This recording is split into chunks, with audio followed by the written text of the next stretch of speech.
Chapter 2, The Princess in Disguise. Night settled over Ashwood in layers of mist and ember light.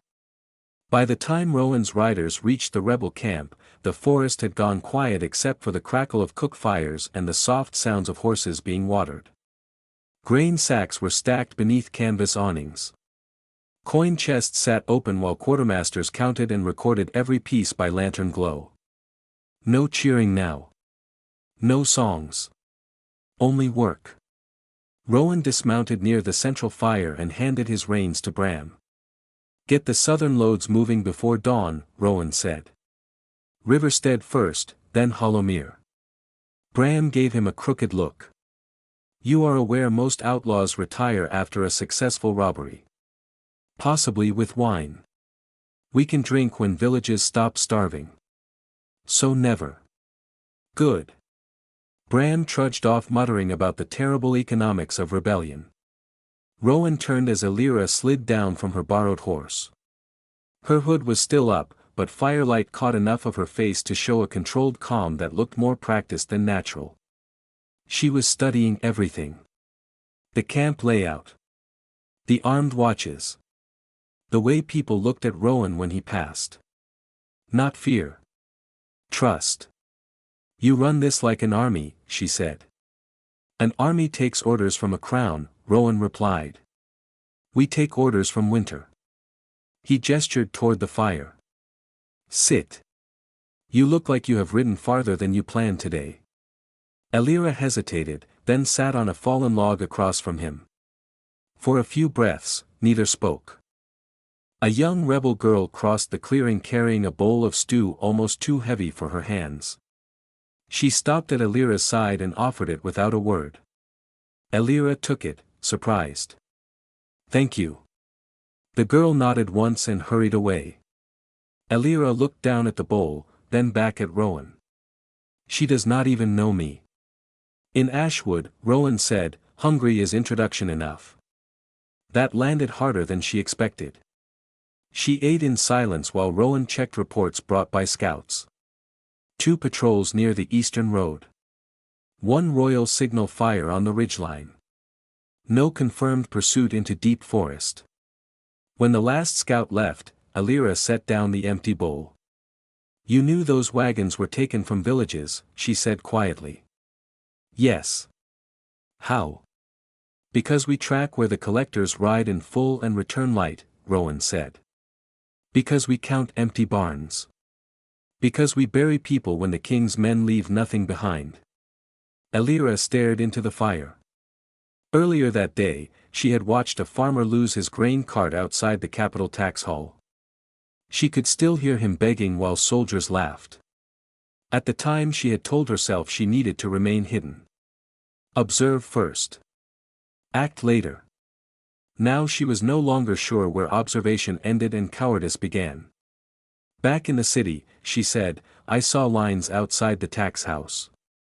Families waiting for hours. And I saw a man lose the food meant for his children."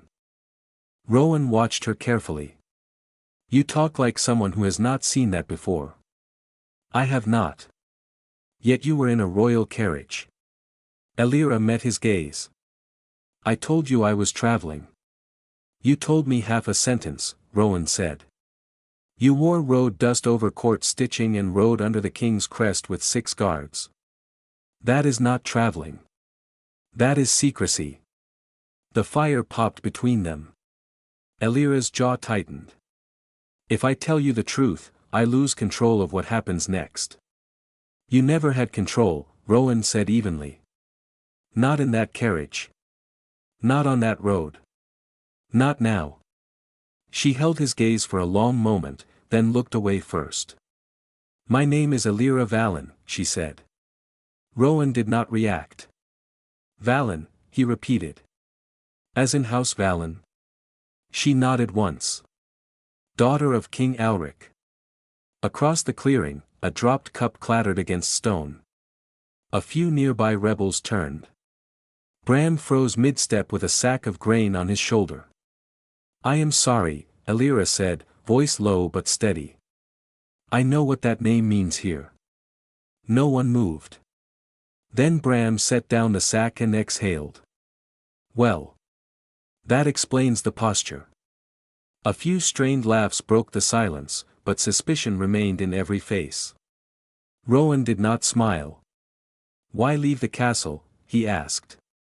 Elira answered without ceremony. Because my father says the kingdom prospers while people starve within sight of his walls. I needed to see what was real. And now? She looked at the grain piles, the tired rebels mending harnesses, the map marked with villages that needed food before the week ended. Now I think the palace is built on lies. Bram crossed his arms. Convenient revelation from the king's daughter. Bram, Rowan said. No, let him ask, Elira said. You all should. She stood, pulled back her hood, and let the firelight fall across her face. I cannot undo what the crown has taken, she said. I cannot ask you to trust me tonight. But I can give you something useful.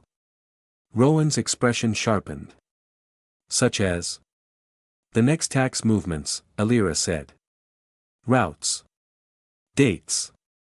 Which convoys carry coin and which carry grain. I read the schedules this morning before I left the palace.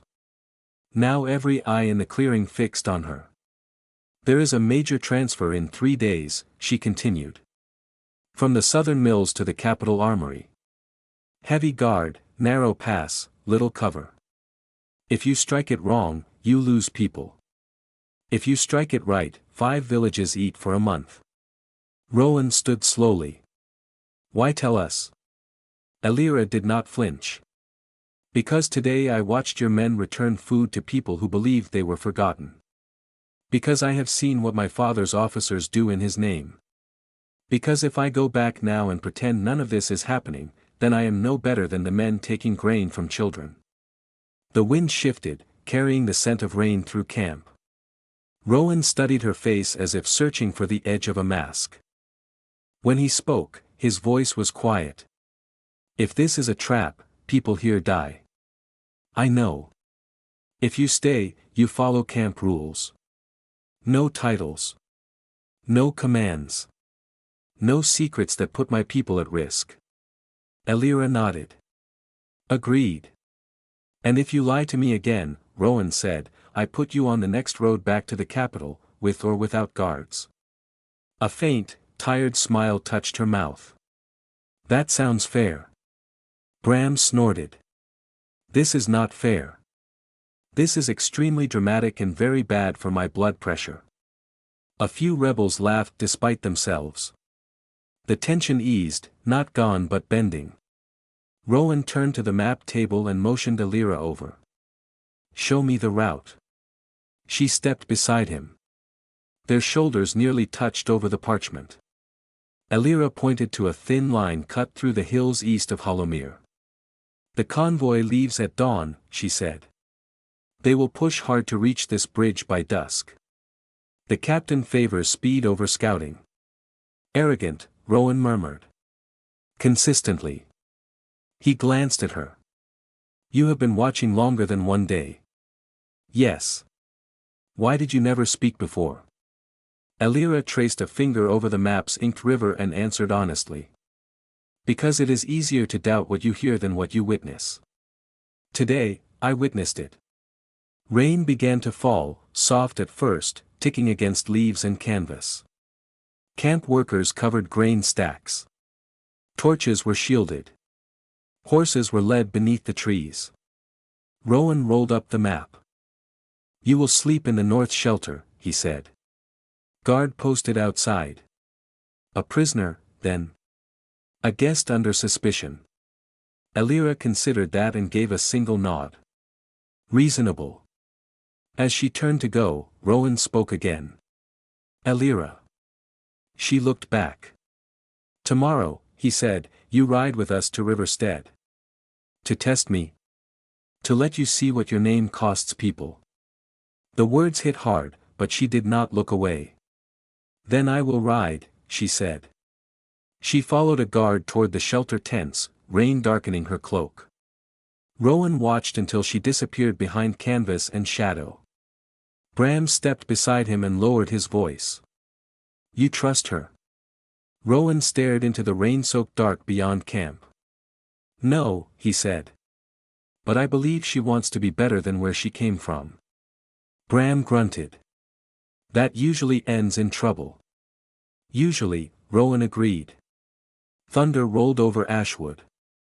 In the shelters, rebels prepared for another hard day. In the north tent, a princess tried to sleep without walls.